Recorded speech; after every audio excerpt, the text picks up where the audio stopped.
Hai. Saya kemarin ketemu dengan seorang pengusaha bimbel. Dia punya bisnis bimbel yang sebelum pandemi itu bimbelnya besar banget dan ada ribuan peserta bimbel yang ikut bimbelnya setiap bulan.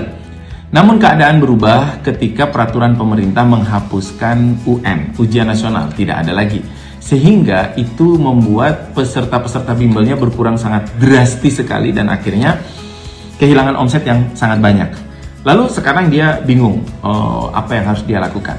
Keadaan seperti ini saya kira banyak terjadi pada teman-teman kita di UKM-UKM atau di pengusaha-pengusaha yang lain. Ketika terjadi perubahan teknologi, ketika terjadi perubahan perundang-undangan, maka itu menyebabkan bisnisnya juga berubah.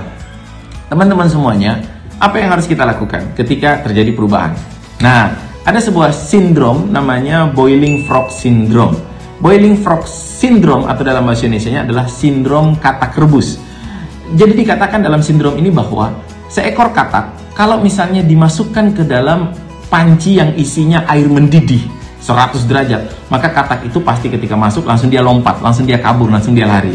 Tapi katak itu kalau dimasukkan ke dalam panci yang isinya air biasa, lalu sambil dimasak, dipanasin itu airnya, lama-kelamaan ketika suhu itu naik, katak itu sedang mencoba, dia akan melakukan penyesuaian suhu. Dia akan menyesuaikan suhu tubuhnya terus menerus, sampai akhirnya dia terlambat untuk melompat. Sampai akhirnya airnya mendidih dan akhirnya dia menjadi boiling frog, dia menjadi katak rebus.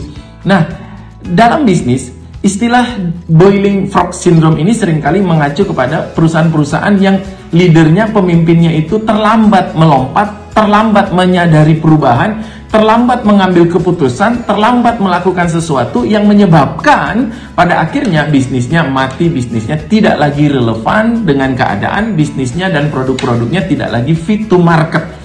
Dan ini membuat kehilangan omset dan ini membuat kehilangan penghasilan. Apa yang harus kita lakukan?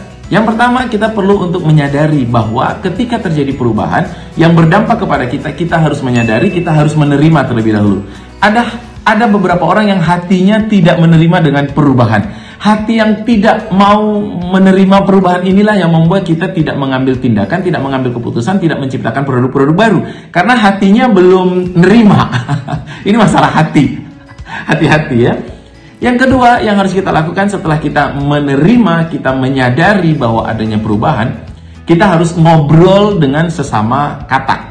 Artinya kita mulai harus berbicara dengan sesama teman-teman kita yang mungkin bisnisnya sejenis, yang sama, yang terdampak juga dengan peraturan yang berubah atau dengan teknologi yang berubah. Sekarang teknologi juga berubah. Orang-orang yang jualannya offline itu mulai merasakan dampak perubahan, terjadi penurunan omset. Dulunya bisa omset ratusan bahkan miliaran, sekarang omsetnya tinggal puluhan juta sebulan, bahkan hanya jutaan sebulan karena terjadi perubahan perilaku konsumen yang sekarang belanjanya lewat online. Dan kita harus mulai ngobrol dengan teman-teman kita yang sejenis serupa. Ya, kita nggak boleh menganggap mereka kompetitor. Kita harus ngobrol dengan mereka untuk mencari tahu ini sebenarnya apa yang sedang terjadi. Yang ketiga, kita harus mulai belajar ilmu baru, mulai belajar teknik-teknik baru, skill-skill baru yang dibutuhkan di zaman sekarang agar kita bisa mampu menyesuaikan diri kita dengan keadaan. Yang keempat, kita perlu untuk merevisi, menciptakan produk-produk baru yang fit to market. Seperti teman saya yang tadinya bimbel untuk anak-anak sekolah itu, saya menyarankan dia untuk membuka produk-produk tetap pakai bimbel atau tetap bimbingan belajar, tetap di bidang pendidikan, tapi mungkin untuk kedinasan ya, sekolah orang masuk PNS atau untuk sekolah-sekolah seperti STPDN, nah, atau seperti bahasa Inggris, conversation dan lain sebagainya. Produk-produk baru yang disesuaikan dengan kebutuhan, dan itu kita perlu coba, kita perlu try and measure, coba dan ukur. Kalau ternyata berhasil, kita lanjutkan, kita scale up. Tapi kalau nggak berhasil, ya kita coba yang lain. Dan ini harus dilakukan. Ya, jadi yang keempat adalah kita mulai mencoba hal-hal baru. Kita mulai mencoba produk-produk baru. Kalau kita bisa melakukannya, maka kita bisa keluar dari jebakan perubahan ini. Ada orang-orang yang tidak bisa keluar dari perubahan, mereka tidak melakukan inovasi dan akhirnya mereka mati. Ini adalah orang-orang yang disebut dengan boiling frog atau katak yang rebus tadi.